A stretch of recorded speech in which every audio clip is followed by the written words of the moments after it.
Caros alunos e alunas, mais uma vez, bom dia, boa tarde, boa noite, dependendo do momento que você estiver assistindo essa nossa aula. Nós vamos dar continuidade ao estudo da Era Vargas, finalizando o processo que levou à ditadura do Estado Novo, ao golpe do Estado Novo, e trataremos então do governo constitucional de Vargas no seu segundo momento. Perfeito? Vou dividir aqui a minha tela com vocês. Então, aqui.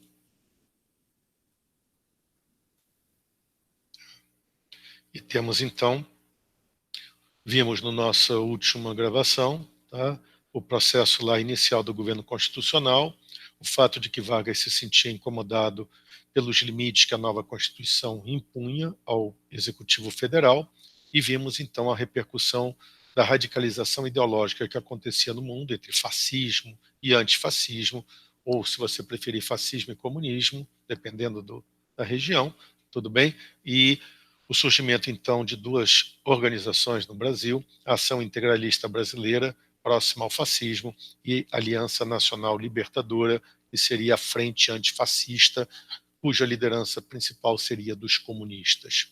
Vimos, então, as características dessas organizações, tudo bem, seus lemas, as suas principais propostas, e vimos que uma série de conflitos começou a acontecer, não é isso? E o governo, então, promulgou, na verdade, porque foi aprovado pelo Congresso Nacional, uma lei de segurança nacional, a partir daí a radicalização da ANL, tá, e a colocação fora da lei desse movimento, dessa frente antifascista.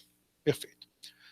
Bom, o Partido Comunista, que era a principal força dentro da ANL, vinha desde 1933, 34, informando as seções da Internacional, tanto aqui na América do Sul quanto em Moscou, de que no Brasil havia uma situação pré-revolucionária, que a população estava completamente contra a ordem que o governo impunha, contra a ordem capitalista, e que era viável, né, uma revolução. Foi exatamente nessa ideia que Prestes, que estava em Moscou, tá, e vários outros agentes comunistas internacionais foram mandados para o Brasil para organizar a possibilidade de um movimento revolucionário. Tudo bem? Essa avaliação que vinha sendo feita dentro do Brasil e informado aos dirigentes do movimento comunista internacional, tá, ela não tinha nenhum sentido, completamente fora de propósito. Alguns afirmam que, na realidade, o que havia era uma pretensão desses líderes comunistas aqui no Brasil, e Prestes, repito, estava em Moscou e não no Brasil, né, de mostrar serviço, de mostrar que o Brasil deveria ser olhado, né, com especial carinho, com especial atenção pela Terceira Internacional. Mas, de qualquer maneira, foi isso que aconteceu. Então, vários estrangeiros comunistas vieram para o Brasil. Tudo bem, a própria Olga Benário veio como segurança de Luiz Carlos Prestes, ela era alemã, não é isso? Outros alemães vieram norte-americanos, vieram argentinos, etc. e tal, para o Brasil, para apoiar, né, essa possível onda revolucionária. Perfeito.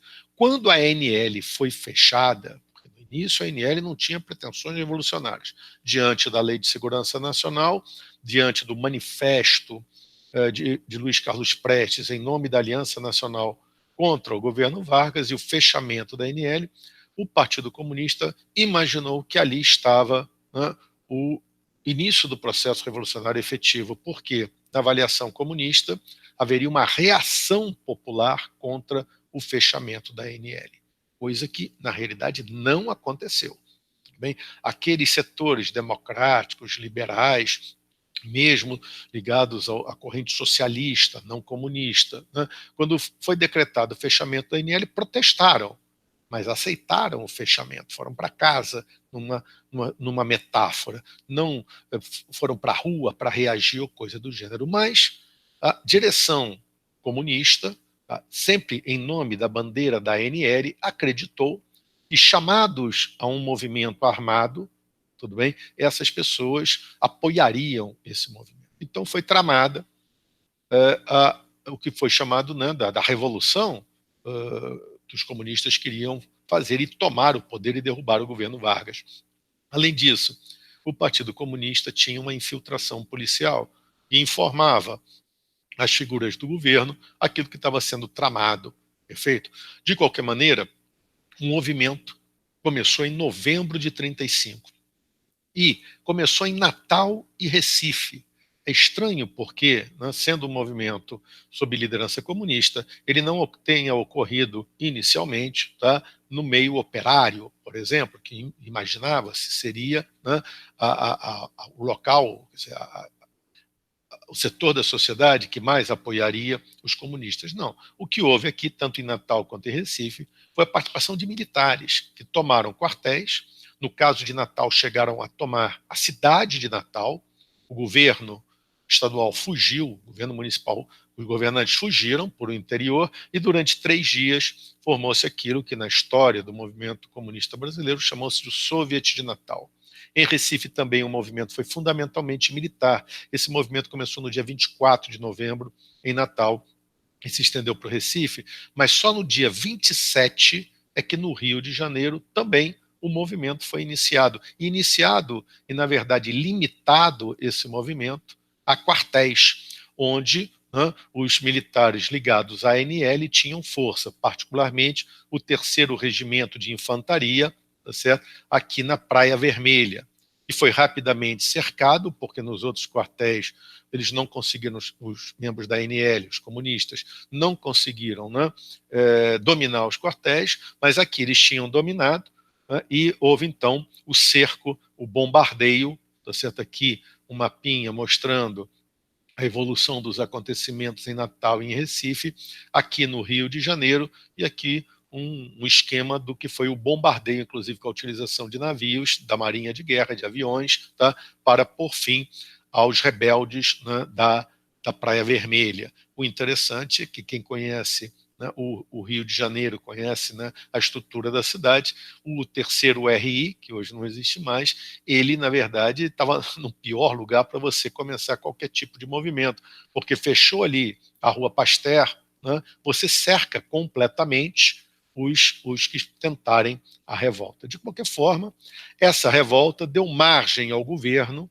né, de aumentar o processo de repressão e de centralização do poder. O estado de sítio foi imediatamente declarado, as prisões começaram a se encher de comunistas, mas o governo considerou que o estado de sítio era pouco e conseguiu arrancar do Congresso Nacional, temeroso com a onda a ação comunista, o estado de guerra interno, ou estado de guerra, que permitia, inclusive, a pena de morte.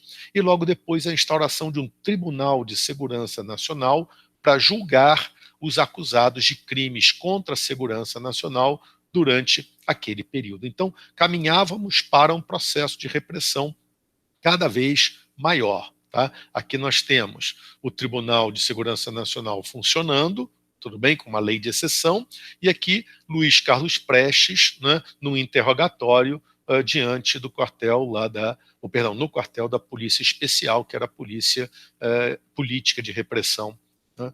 Nós vamos trabalhar um pouquinho mais adiante no Estado Novo. Tudo bem?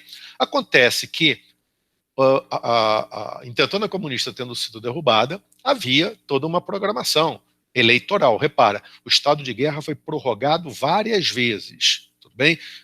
Todo o ano de 36, tá? Início de ano de 37, ainda existia o estado de guerra.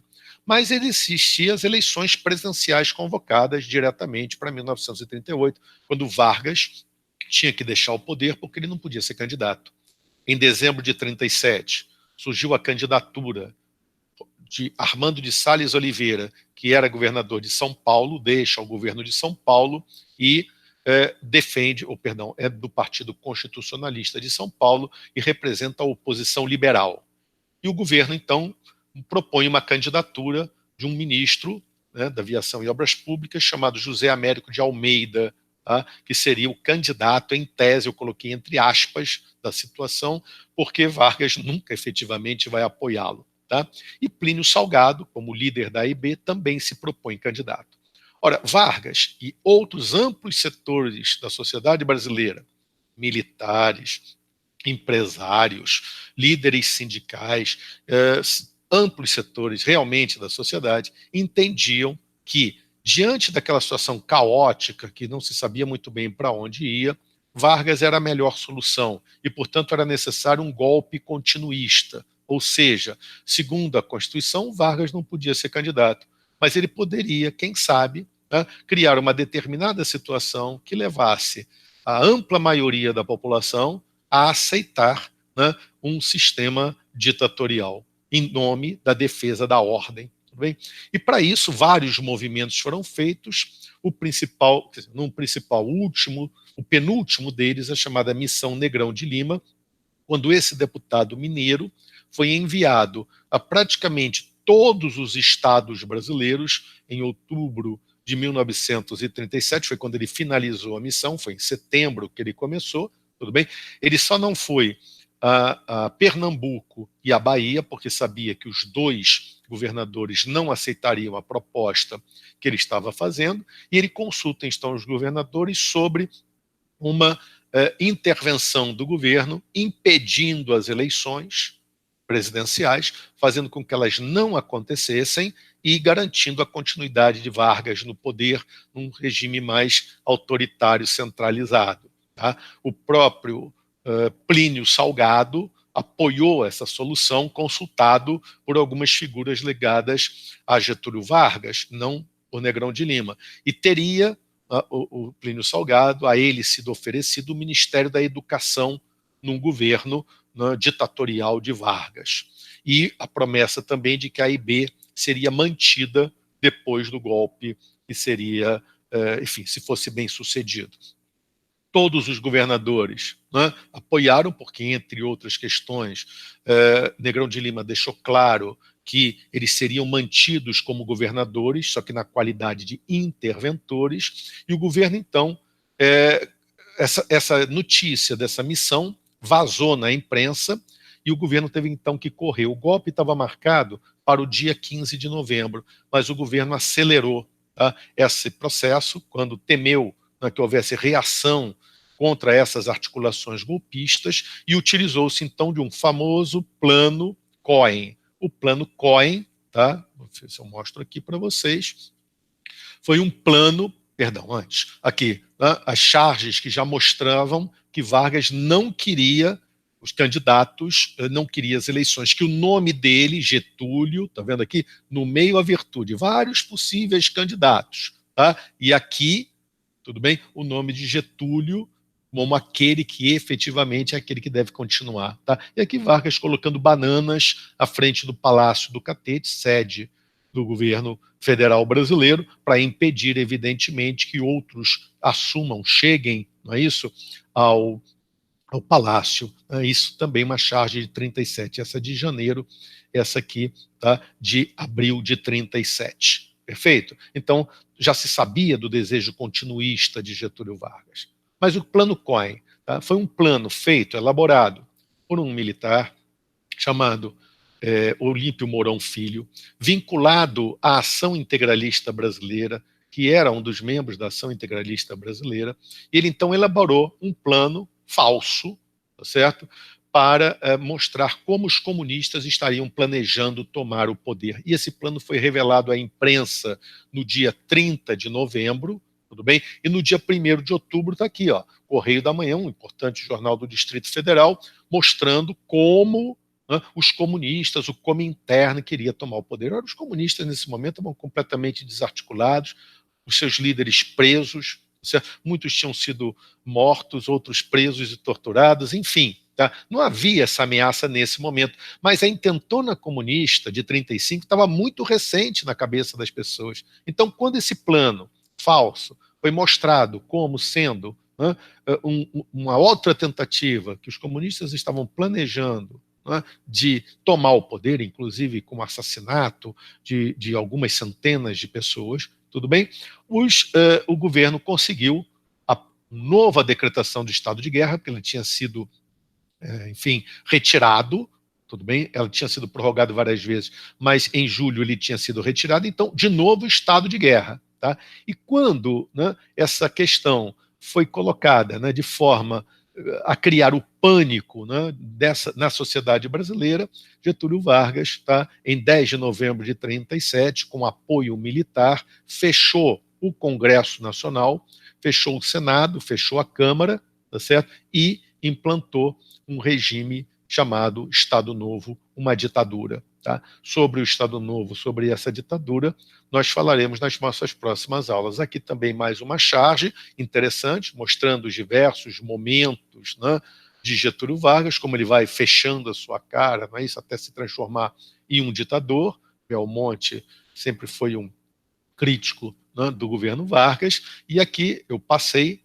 batido, mas volto, Armando de Salles Oliveira, né, um pretenso candidato às eleições presidenciais de 1938 que não se realizaram, e aqui o candidato que, em tese, seria apoiado pelo governo. Repara, houve início de campanha eleitoral, mas não realizaram-se as eleições. Em nome da manutenção da ordem, em nome da manutenção da paz e da tranquilidade, né, foi dado o golpe do Estado Novo, tá, que implantou, então, essa ditadura no Brasil, que durou 9 anos, durou até o início de 1900, na verdade, início como ditadura, mas o governo Vargas só terminou em outubro de 1945.